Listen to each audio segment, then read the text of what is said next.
Di sini saya akan membahas tentang Museum Naskah Proklamasi. Jadi yang pertama ada lokasi Museum Naskah Proklamasi.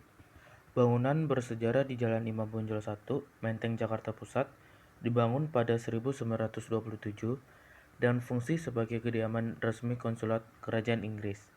Bangunan ini merupakan salah satu dari 4 rumah tinggal besar di sekitar Taman Suraparti. Yang pertama ada kediaman Duta Besar Amerika Serikat, abis yang kedua rumah dinas Gubernur DKI, rumah Tuan Kos yang telah dibongkar, yang dirancang oleh arsitek yang sama, yaitu Johann Frederick Ludwig Blankenburg. Rumah ini merupakan salah satu bangunan yang berada di daerah yang dirancang sebagai kota taman atau Garden City. Pertama di Indonesia oleh Belanda tahun 1910. Sebagai sebuah kota taman, pada mulanya daerah Menteng memiliki ruang-ruang yang sangat luas, antara bangunan dan lingkungan tampak menyatu, serta tidak dibatasi dengan pagar-pagar yang tinggi. Bangunan-bangunan yang telah dibangun pada kota ini terdiri dari bangunan rumah tinggal dan bangunan fasilitas penunjang seperti sekolah, kantor, gereja, toko, dan lain-lain. Yang kedua, luas dari bangunan Museum Naskah Proklamasi. Museum Perumusan Naskah Proklamasi ini menempati gedung bekas kediaman Laksamana Muda Tadasi Maida, di mana proses lahiran naskah proklamasi terjadi di gedung tersebut. Didirikan sekitar tahun 1920 dengan arsitektur Eropa pada waktu itu di tanah seluas 3.914 meter persegi dan luas bangunan 1.138,10 meter persegi. Ketika pecah Perang Pasifik, gedung ini digunakan British Council General sampai Jepang akhirnya menduduki Indonesia. Hasil yang bagian C, ada sejarah bangunan Museum Naskah Proklamasi. Pada masa pendudukan Jepang, gedung ini menjadi tempat kediaman Laksamana Muda Tadashi Maeda, kepala kantor penghubung antara Angkatan Laut dan Angkatan Darat Jepang.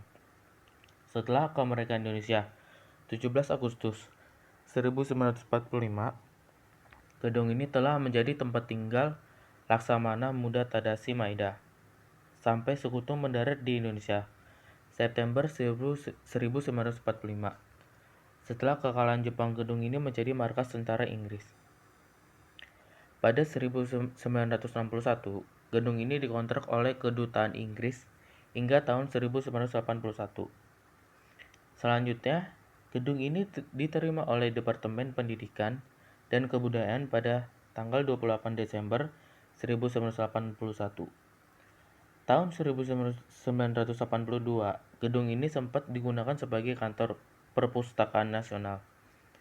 Tahun 1984, Menteri Pendidikan dan Kebudayaan, Profesor Nugroho Noto Susanto, menginstruksikan kepada Direktorat Permuseuman agar merealisasikan gedung bersejarah ini sebagai Museum Perumusan Naskah Proklamasi. Gedung ini menjadi sangat penting artinya bagi bangsa Indonesia, karena pada tanggal 16-17 Agustus 1945 terjadi peristiwa sejarah, yaitu perumusan Naskah Proklamasi Bangsa Indonesia. Oleh karena itu, pada tahun 1984, Menteri Pendidikan dan Kebudayaan Profesor Nugroho Noto Susanto menginstruksikan kepada Direktorat Permuseuman agar merealisasikan gedung bersejarah ini menjadi Museum Perumusan Naskah Proklamasi.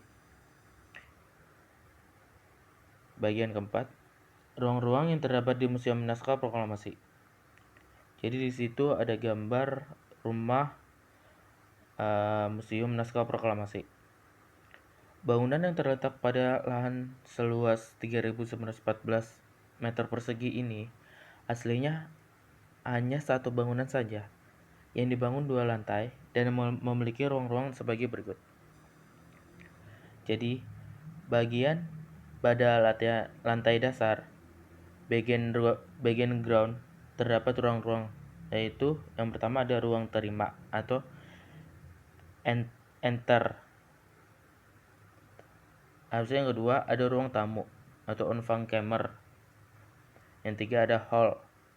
4 ada ruang studi, 5 ada ruang makan, 6 ada dapur bersih, 7 ada dapur kotor, 8 ada toilet, 9 ada galeri, 10 ada teras, 11 ada ruang.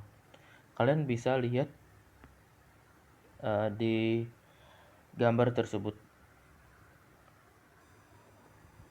Hasil pada latihan lantai atas atau verdipping terdapat yang pertama ada dua ruang tidur, yang kedua ada 3 ruang inap, yang ketiga ada 3 kamar mandi, keempat ada ruang penghubung, 5 ada balkon, 6 ada 2 teras.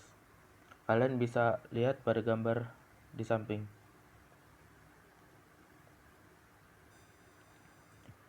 Jadi yang terakhir ada pemanfaatan gedung. Jadi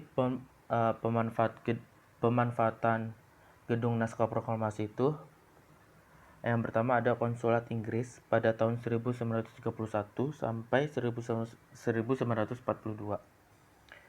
Yang kedua ada Rumah Laksamana Tadashi Maeda pada tahun 1942 Agustus sampai 1945. Hasil yang ketiga ada Rumah Duta Besar Inggris pada tahun 1961 sampai 1981.